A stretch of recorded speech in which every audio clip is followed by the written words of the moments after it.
Hello students, welcome back to SITM online classes. आज हम discuss करेंगे इरिगेशन ड्राइंग पर।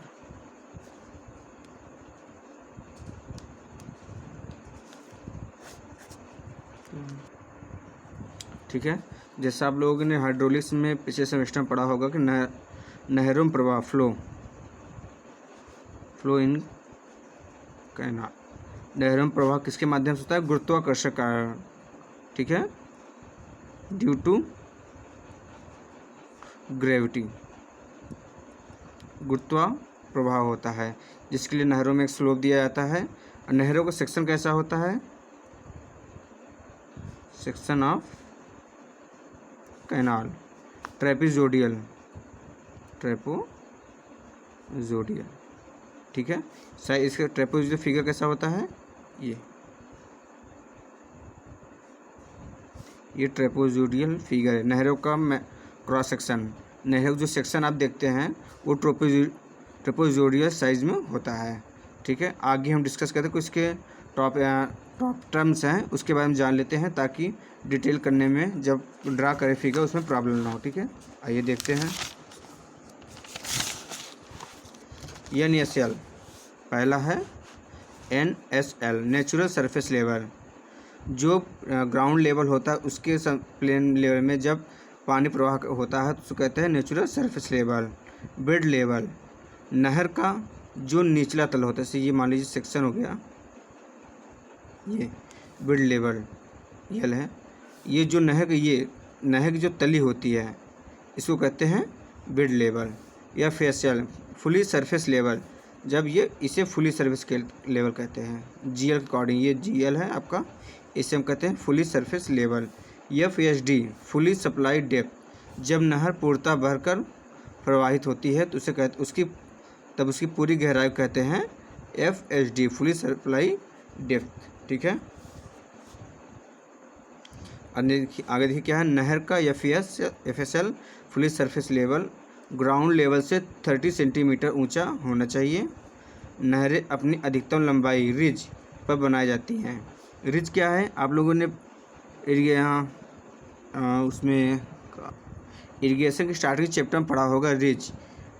ठीक है, जिस पर प्रवाह होती है। पत्ती से ऐसा फिगर होगा, एक पत्ती, सूखी पत्ती जैसा फिगर, उसे सेंट्रल लाइन, ये जो उसकी सेंट्रल लाइन होती थी, ये रिज जोन होता था। ये सेंट्रल लाइन जो होती है इसको कहते हैं रिज। तो नहरों का निर्माण रिज लाइन पर किया जाता है। ठीक है, नहरों का अनुप्रस्थ परिच्छेद क्रॉस सेक्शन ऑफ कैनाल। नहरों का जो सेक्शन होता है, ये नहरों का जो सेक्शन होता है वो किस तरह का होता है? पहला होता है लाइन कैनाल सेक्शन, दूसरा alluvial canal section. Line canal section क्या है? ऐसी नहरें आप देखते हैं मिट्टी की होती है, लेकिन कहीं कहीं देखते हैं कि कहीं पत्थर की चिनाई हुई है या ईंट की चिनाई हुई है या RCC वर्क हुआ है नहर के आंतरिक भाग पर। उसको हम लाइनिंग कहते हैं, अस्तर कहते हैं। तो एक होती है लाइन कैनाल सेक्शन, लाइन जिसका नहर का आंतरिक सेक्शन चिनाई किया होता है या पक्का किया होता है, उसको कहते हैं लाइन कैनाल सेक्शन। दूसरा है एलुवियल कैनाल सेक्शन। एलुवियल क्या है? जो मिट्टी नदियों के द्वारा बहा कर ले जाई जाती है उसे एलुवियल कैनाल सेक्शन कहते हैं। ऐसी नहर जिसकी निर्माण एलुवियल मृदा से होती है, जलोढ़ मृदा से होती है, उसको कहते हैं जलोढ़ मृदा से निर्मित नहर। ठीक है, अब नहर के सेक्शन, जो नहर के सेक्शन होते हैं, जो नहरों का ये निर्माण होता है, आप लोग देखते हो ना, एक नहर बना होता है, वो नहर किस सेक्शन बना होता है? नहर को बनाने के 3 सेक्शन सिलेक्टेड हैं।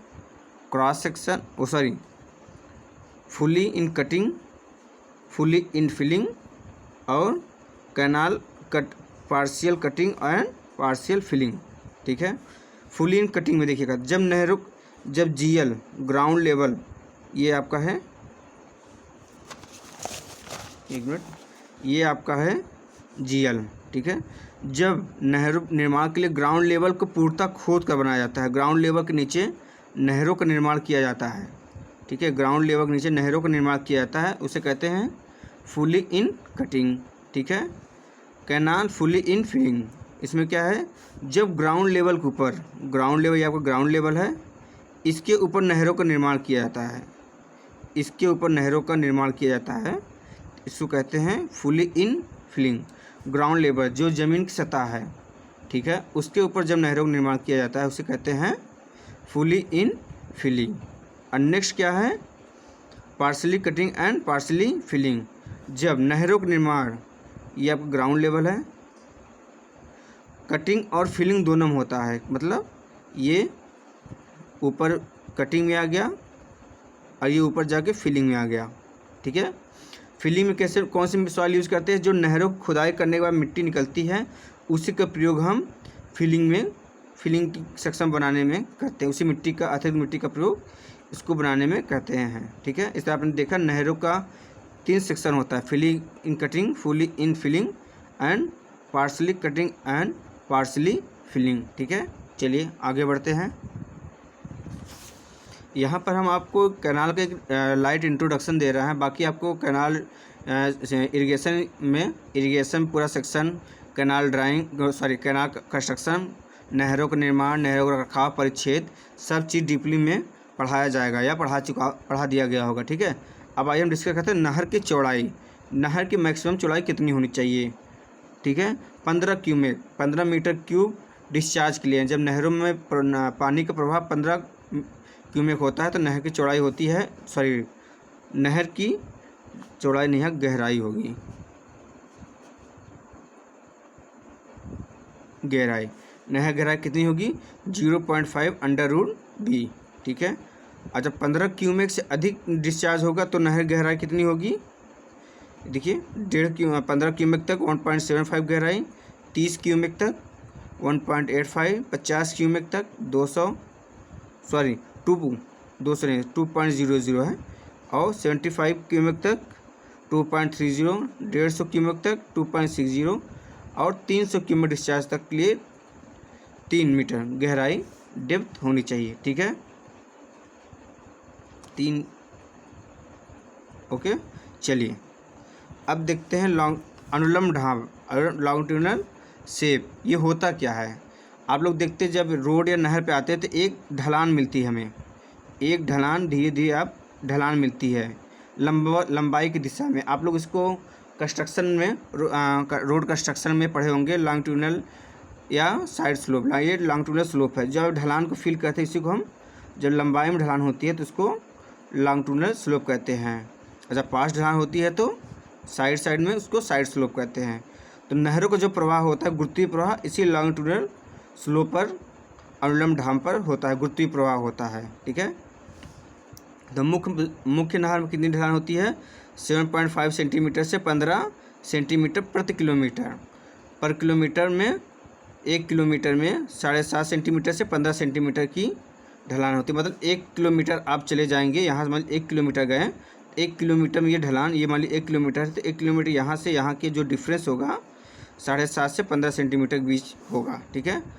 और नेक्स्ट है शाखाएँ तथा रजवाएँ। शाखाएँ क्या है, जब मेन नहर से एक डिस्ट्रीब्यूशन शाखाएँ निकलती है जो अलग अलग क्षेत्रों में जाती हैं, ठीक है। जैसे शारदा नहर निकली, वहाँ से छोटी छोटी शाखाएँ उससे निकली ताकि अलग अलग क्षेत्रों में जब सिंचाई करें तो उसे शाखाएँ कहते हैं। और उन शाखाओं से उससे छोटी शाखाएँ निकलती हैं जो खेतों तक पानी पहुँचाते हैं, उसे कहते हैं रजवाहें। उसमें डिस्चार्ज कितना होता है, उसमें स्लोप कितना होता है, 15 सेंटीमीटर से 30 सेंटीमीटर प्रति किलोमीटर, ठीक है। 1 किलोमीटर जाने पर जो ढलान होगा 15 सेंटीमीटर से 30 सेंटीमीटर तक होगा, ठीक है। चलिए आगे बढ़ते हैं।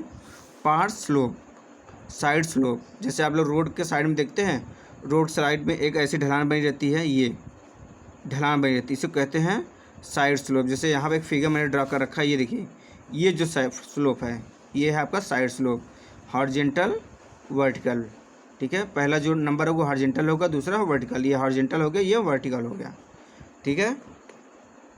चलिए मान लीजिए एक नहर का एक सेक्शन है, ये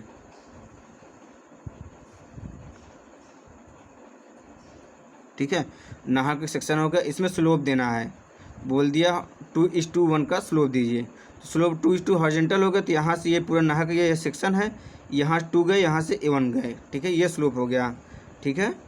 अलग अलग मृदाओं के लिए, अलग अलग टाइप्स मृदाओं के लिए अलग अलग स्लोप होता है। यहाँ पे देखिए मैंने कुछ को लिख रखा है, soil, types of soil, types of soil, slope in cutting, slope in filling.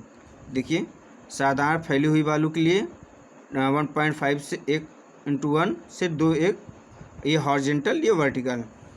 Slope in filling 2:1, 3:1। बलुआ लोम काली कपास मिट्टी के लिए 1:1 से 1.5 to 1, और फिलिंग में 2:1। रेतीली मृदा अथवा ग्रेवल के लिए ये दिया हुआ है 1:1 to 2:1, और फिलिंग में 1.5 to 1। मोरम के लिए क्या है 3.4:1 से 1.5:1, और फिलिंग में मोरम की जो कैनालें होती है वो कटिंग में बनाई जाती हैं, क्योंकि वो पत्थर के चूरा होता है जिसे मोरम कहते हैं। चट्टानों के लिए ही फिलिंग कटिंग बनाया जाता है, फिलिंग में नहीं, ठीक है, फुली कटिंग बनाया जाता है, ठीक है। चलिए और देखते हैं बर्म, अतिरिक्त बर्म, मुक्तांतर, ठीक है, और बैंक। ये बर्म होता क्या है, जब नहर के साइड में चलने के लिए, नहरों के साइड में चलने की जो रास्ता होता है, जो नहर का अतिरिक्त मिट्टी निकल के स्टोर किया जाता है, उसे हम साधारण बर्म कहते हैं। अतिरिक्त बर्म जो ये देख रहे हैं, ये फिगर देख रहे हैं, इसे हम अतिरिक्त बैंक कहते हैं। बैंक क्या होता है, जो कटिंग में निकली हुई अतिरिक्त मिट्टी, उससे हम बैंक का निर्माण करते हैं। बैंक का ये उपयोग होता है कि जो बाहर नहर के पानी को बाहर नहीं जाता, बाहरी पानी को नहर में नहीं आने देता है। मुक्तांतर क्या है, ये अतिरिक्त बम और एफएसएल के अंतर को मुक्तांतर कहते हैं, ठीक है। ये हो गया आपका कैनाल इरिगेशन का ड्राइंग का एक लाइट इंट्रोडक्शन। कल आगे हम इसके बारे में डिस्कस करेंगे, ठीक है। आप लोग एक बार देख लीजिएगा, कहीं कोई प्रॉब्लम होती है कमेंट बॉक्स में कमेंट करिएगा, उसको हम सॉल्व करेंगे। Okay, thank you.